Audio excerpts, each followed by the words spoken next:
You'll be able to take on more work because you're more efficient and you deal with things better. Mhm. That routine really sounds like a game changer for anyone looking to optimize their day. In today's work environment, many face unique challenges. With remote work and hybrid environments becoming more common, professionals are spending more time in front of screens and less time moving. How can people counter-interact the negative physiological effects of sedentary work life? Yeah, it was said by Hippocrates that walking is man's best medicine. Still true today. Walk as much as you can. Are there moments you can take a call that doesn't require video and you can walk while you're taking the call? You'll actually find you activate more cognitive responses in the brain. You'll activate different brain waves as well, and you're getting your light exercise in. With the sedentary lifestyle, I'd say pay attention to how much you sit and lie down. I mentioned it earlier, is can you limit it to 23 and a half hours? I would argue, can you limit it to even less? Let's say you get your 8 hours sleep. Let's say you work for 10 hours a day. You've got 6 hours. That's a lot of time. So resist the temptation of streaming platforms. Resist the temptation of watching your favorite YouTuber for 3 hours. Maybe treat that as a reward system and build it into your day that, you know what, I really wanted to watch that program. I finished work, it's 8 p.m. I'm going to go walk for an hour, or I'm going to stretch. I'm going to go to the gym. Just try and get something in every day that gets the body moving, because the sedentary lifestyle is starting to really affect preventative medicine now. If we don't eliminate it soon, it will continue to cause problems for everyone around the world living this living this kind of lifestyle. You've also got what's happening to your muscles as well. We're starting to function differently. We've got excess stress in the tendon in your thumb here. So most people, if they can show you, maybe they can try it. You just grip your thumb like that, and then if you pull your wrist down, if it's really tight in there, you're overusing it, and you should be stretching it every day. That's one tiny change in the body. The other is known as kyphosis. That, if you're using your phone, keep good posture, lift your arms up. If you're using your laptop, making sure the top of the screen is eye level as a minimum. Otherwise, your kyphosis.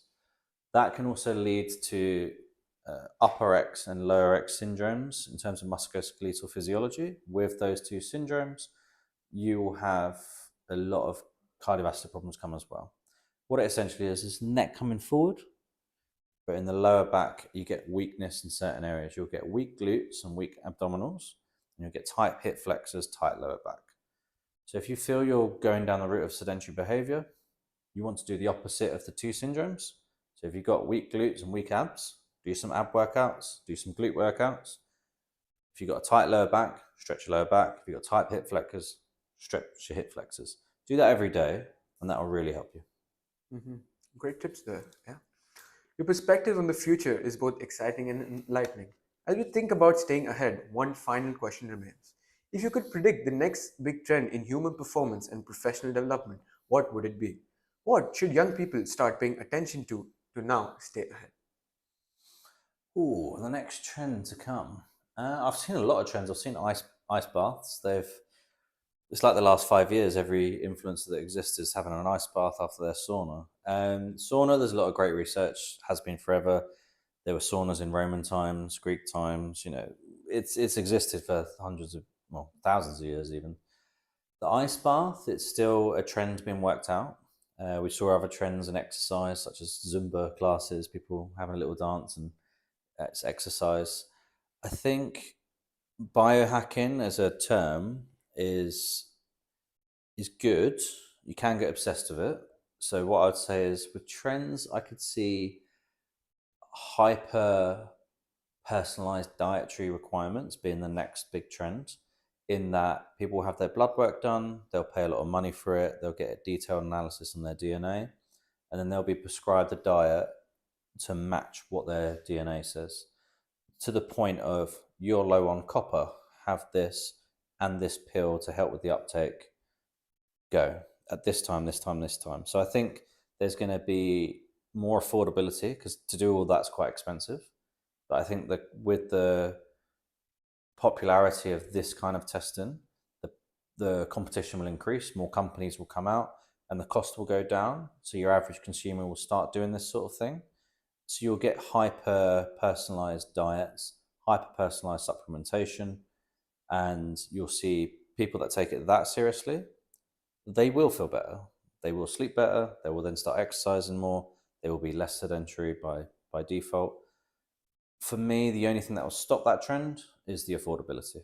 It's very expensive at the moment to go to that extent, but if that increases in affordability, generally across developed countries, you're going to see it become a really really big thriving business. And yeah, I think that would be the next trend. What can young people do now? Obviously, it's an affordability question. The younger you are, generally, the less capital you're going to have. Is work out your own physiology a little bit. If you have a big bowl of rice with some chicken and it makes you feel groggy, not so good, why don't you take the rice out for a bit? Try sweet potato, try white potato.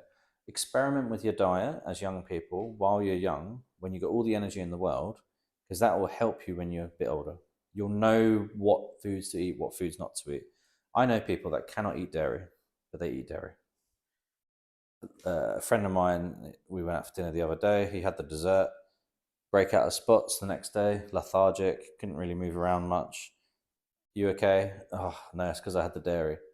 He knows, but he just took the little risk.